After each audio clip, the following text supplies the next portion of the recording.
Topic है average value of AC या mean value of AC. सबसे पहले definition, it is that steady current which will send same amount of charge through a circuit in a certain time as is sent by alternating current in same circuit in same time. समझने के लिए आप assume करो कि हमारे पास एक resistance है और इसको हमने एक एसी सप्लाई दे दी, E is equal to E nought sine omega, और सपोज हमने जो है वो इसके अंदर सप्लाई दी T/2 टाइम के लिए। Suppose supply is given for time T/2,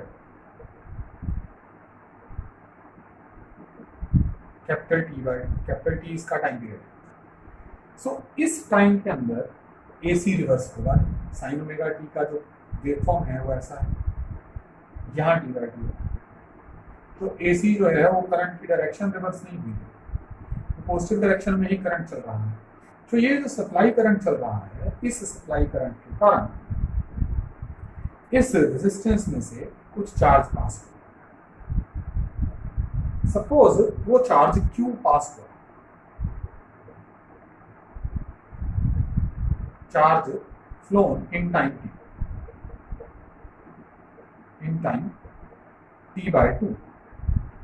अब अगर मुझे मीन वैल्यू ऑफ एसी निकालना है, जिसका कि सिंबल हम जो है IM या I एवरेज देते हैं, तो फिर उसी सर्किट में हम एक डायरेक्ट करंट पास करेंगे, एक DC सप्लाई देंगे और फिर से T/2 टाइम के लिए ही सप्लाई देंगे। तो कितना DC करंट इस सर्किट में पास किया जाए कि T/2 टाइम में ये इतना ही चार्ज सेंड करे। मतलब if DC is supplied for time T/2 and it sends the same charge Q in circuit, the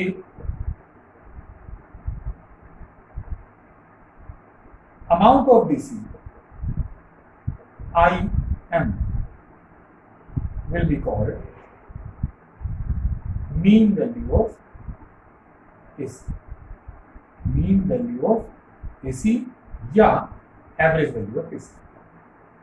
इसको अब डिफरेंट तरह से भी समझने की कोशिश करते हैं, डेफिनेशन समझ रहे हैं। सपोज AC जो सिग्नल है वो ये एक साइकिल बना दिया AC करंट का, ये कैपिटल T/2 है, ये T है, और यहाँ मैं इंस्टेंटेनियस करंट प्लॉट कर रहा हूँ और ये पीक वैल्यू है I0। तो देखिए 0 से T/2 टाइम में जो चार्ज फ्लो होगा वो चार्ज ये एरिया अंडर दी ग्राफ होगा। अब 0 से T/2 टाइम में जो चार्ज फ्लो हो रहा है वो ये वाला शेडेड एरिया है, ब्लू में जो शेड किया है। अगर IM mean value of AC है, सपोज ये IM, तो ये वो डायरेक्ट करंट होगा जो T/2 टाइम में इतना ही चार्ज सेंड करे। यानी कि ये जो मैं अब रेड शेडेड एरिया मार्क कर रहा हूं,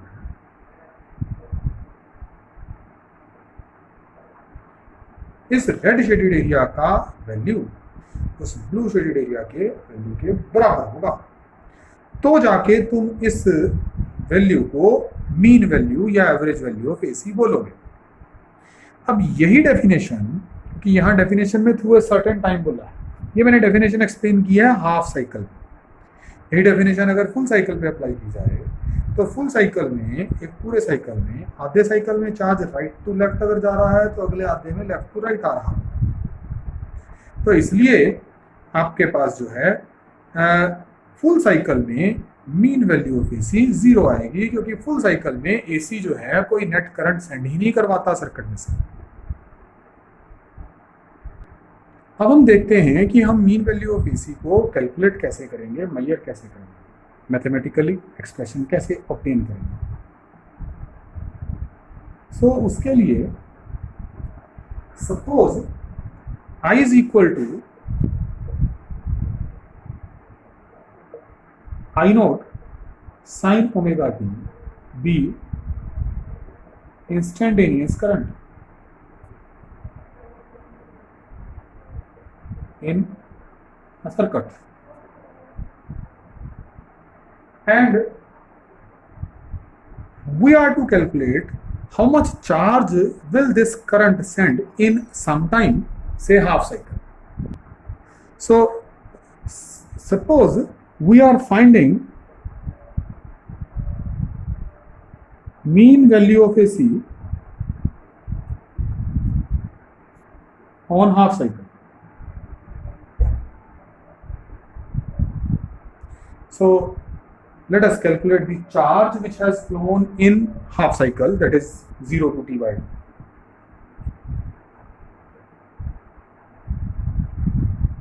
तो हम इस I को dq by dt लिख देते हैं और ये होगा I note sine omega T. अब यहाँ ये एक डिफरेंशियल इक्वेशन बना लेते हैं, टाइम वाले वेरिएबल एक तरफ ले जाओ और चार्ज वाले वेरिएबल एक तरफ, इंटीग्रेट करो दोनों तरफ with in proper limits.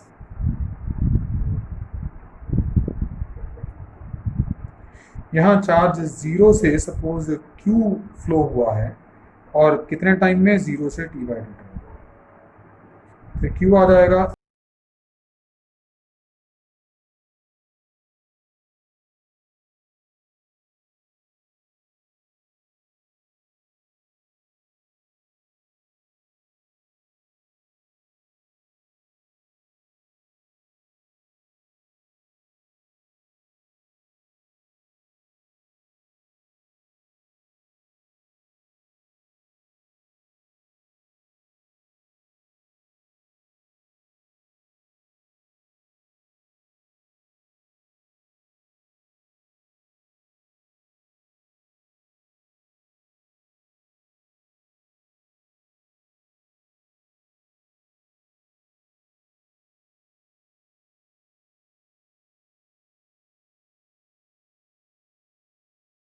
I note sine omega T का इंटीग्रल हमारे पास आएगा कोस omega T divided by omega, 0 से t बाई टी, तो Q हो जाएगा I nought by omega cos of omega capital T by 2 minus cos 0।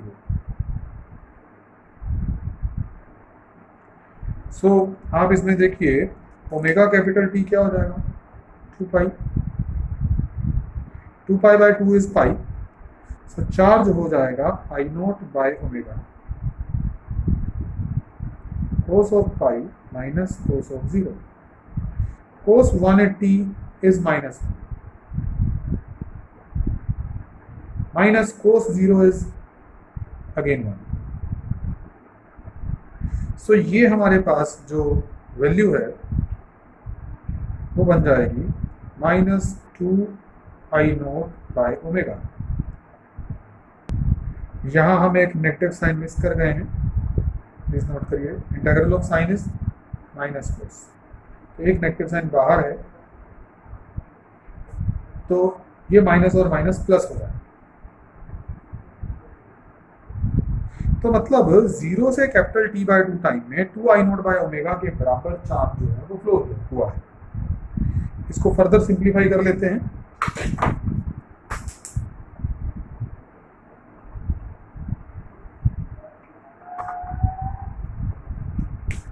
ये आ जाएगा Q is equal to 2 I nought omega को 2 पाई बाय टी, यानी कि I nought by pi into capital T।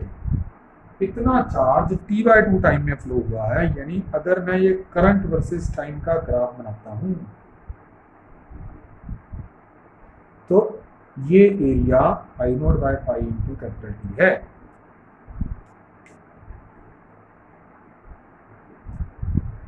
सो ये हमारे पास जो है चार्ज AC ने सेंड करना है हाफ साइकिल के अंदर। अब अगर IM mean value of AC है।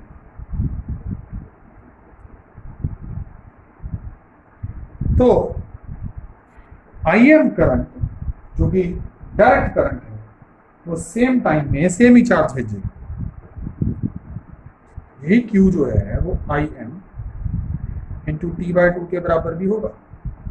इस इक्वेशन को आप इक्वेशन नंबर 1 कह दो, इसको 2 कह दो। Compare 1 and 2।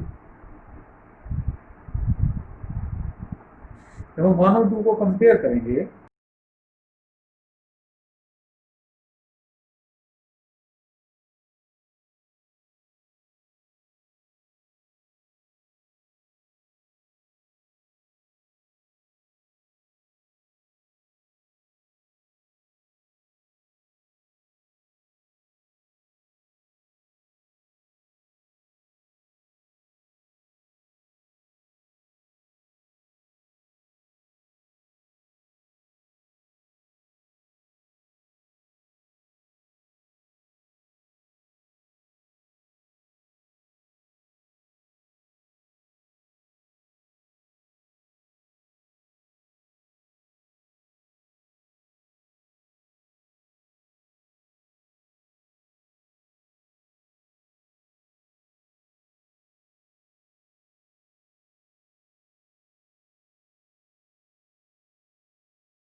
तो हमारे पास आ जाएगा I0 by pi into capital T is equal to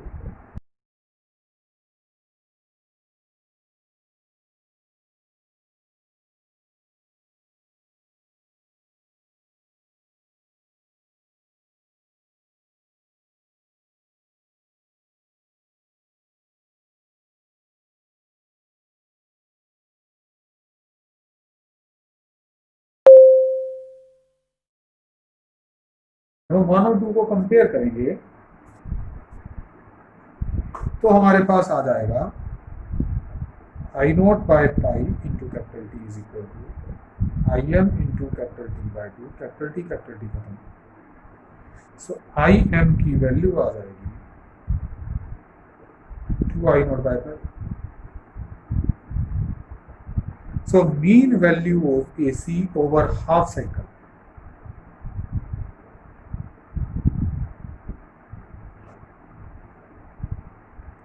that is 2I0 by pi।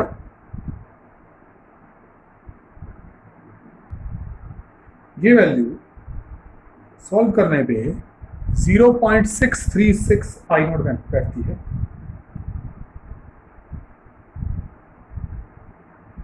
यानी इस ग्राफ में ये हाफ से I0 पीक है, पीक के हाफ से ऊपर यहाँ कहीं ये तुम्हारे mean value of AC over half cycle की वैल्यू आएगी। बहुत क्लियर है कि अगर मैं इसको फुल साइकिल पे कैलकुलेट करूं तो मीन वैल्यू ऑफ AC वो 0 आएगी। इन जनरल अगर आई कोई भी करंट का फंक्शन है, ठीक है ना,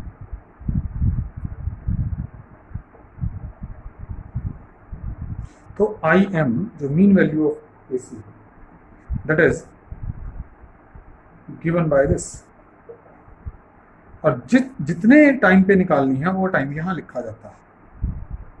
अगर फुल साइकिल पे निकालनी है तो ये होगा I D T integral from 0 to capital T divided by capital T.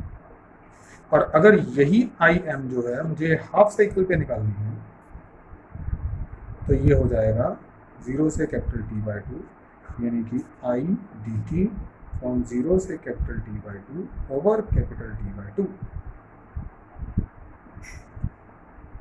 तो इस तरह से मैं किसी भी फंक्शन के लिए जो है वो डायरेक्ट निकाल सकता हूं। देखा जाए तो ये एक्सप्रेशन टोटल चार्ज ही है। तो अगर हमें कोई न्यूमेरिकल आता है, कोई डिफरेंट फंक्शन आता है, तो हम जो है इंस्टेंटेनियस करंट का एक्सप्रेशन पहले टाइम की टर्म में निकाल के इस फंक्शन को एवेल्युएट करके मीन वैल्यू ऑफ एसी निकाल सकते हैं। वो लिमिट्स के ऊपर डिपेंड करेगा कि हम किस टाइम के अंदर मीन वैल्यू निकाल रहे हैं। So thank you. ये आर्टिकल जो है सब बच्चे ध्यान से नोट कर लें।